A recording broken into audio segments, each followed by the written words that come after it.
We can now see the full clip of Minister of the Interior Marco Oyongo explaining what government is doing closely with the stakeholders to decongest Ghana's prisons. It hurts to see very young and able-bodied men and women languishing in our jails on matters like petty stealing, which could have earned them community service. Why should government spend so much money on the feeding of such persons for petty thievery? Somebody goes to steal a bunch of banana which costs 5 cedis. Then you throw him into prison for 3 months. So is there a problem with the judicial setting? Or? It is just because there is no provision for non-custodial sentencing. The judges have no option. You have to either a fine or you go to prison. If they fine you and you cannot pay, you go to prison. So what are the alternatives? The alternatives. That's why we are talking about the alternative sentencing, like community service. The judges should have the right to say, okay, you've stolen a bunch of banana. It costs 5 cedis. Why should we put you in prison for 3 months and the taxpayer will feed you for the 3 months? Go to Accra Metropolitan Assembly, go and do manual labor there for about 1 week and go and don't sin again. Don't go and steal again. That is good. It will help to decongest our prisons. Small thing, then we throw people there, especially on those who are on remand. I've gone to the prisons, I've seen that some people have been on remand for 6, 7 years. Why is that the case? No trial. No trial. And I will turn around and say, justice delayed is justice denied. So these are things that we expect the forum to look at. I expect that when you are put on remand for, say, a certain number of years and you haven't seen trial, they should just recommend that you should be set free. We are having the forum, like I said, on the 30th to 31st. And after that, what we expect is that they will submit a report to us. We will look at the report, send it to the Attorney General.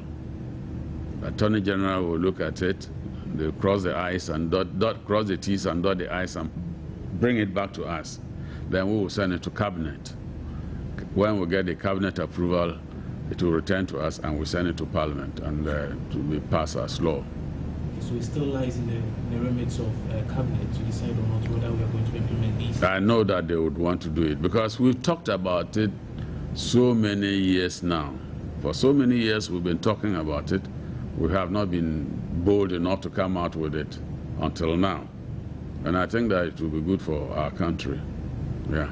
For now, what I can say is that we've had some support from the British government through the British High Commission. We've had about £483,000 for the rehabilitation of the Nsawam and Ankaful prisons. Last Thursday, I was at Nsawam prisons, where we formally signed the MOU. And so far, I think about 37,000 Ghana cedis has been released to the prison service. And work has started on the infirmary at Nsawam, which has run down completely. So the idea is to upgrade the facilities at Nsawam and then Ankafo. The idea is also to separate people who are on remand from convicted prisoners so that you don't lump them together. So that is what we are doing now for Nsawam and Ankafo. From there, we will go to the other regional prisons and see how we can give them a facelift. So does that mean special structures are going to be they're going to be put up in these prisons, or how is it going to be like? How is the setup going to be like? Number one, some additional structures will be put up in some of them. And then, number two, some of the existing structures will be upgraded. They'll be given a facelift. So that is the way we are going to go about it. And then we are also going to enhance the capacity of the prison officers, to give them more training. Now, some of our prison officers are serving in the UN. Yeah, so we need to build their capacity. Well, one concern to me has been the fact that prison officers are using First World War guns. Their guns are as old as those guns which were used in the First World War, and they are very few. My concern will be to re-equip the Ghana Prison Service. I got a report recently that for one particular prison, there was only one gun, and that is an old gun.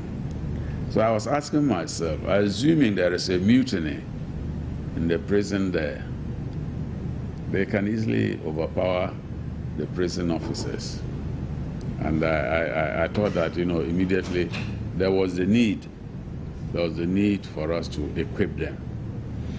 And then also there is the need to fortify our prisons. Some of them are in such a way that prisoners can easily break out. We need to look at that aspect too and see how we can build on that, improve on the existing structures.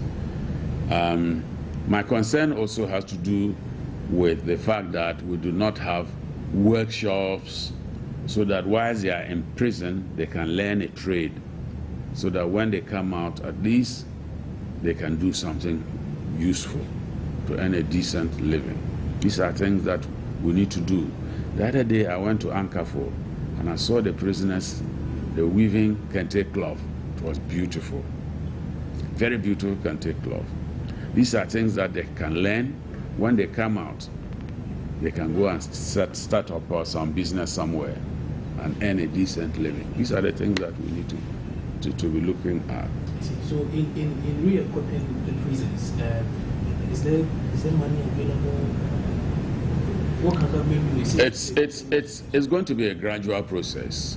It's going to be a gradual process. So we're going to be seeing anything immediate anytime? No. We will see something, but it's not going to be wholesale.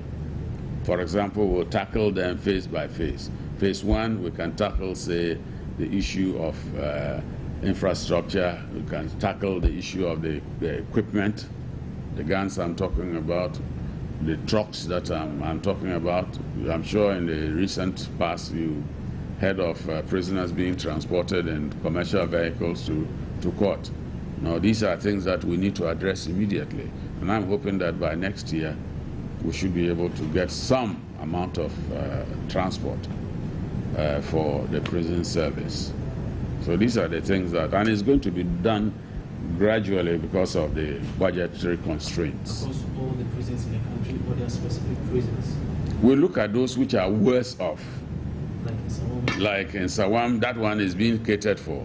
Then maybe in Sawam, Ankafo, Western region, then maybe we'll go down south, go to Kumasi, go up north.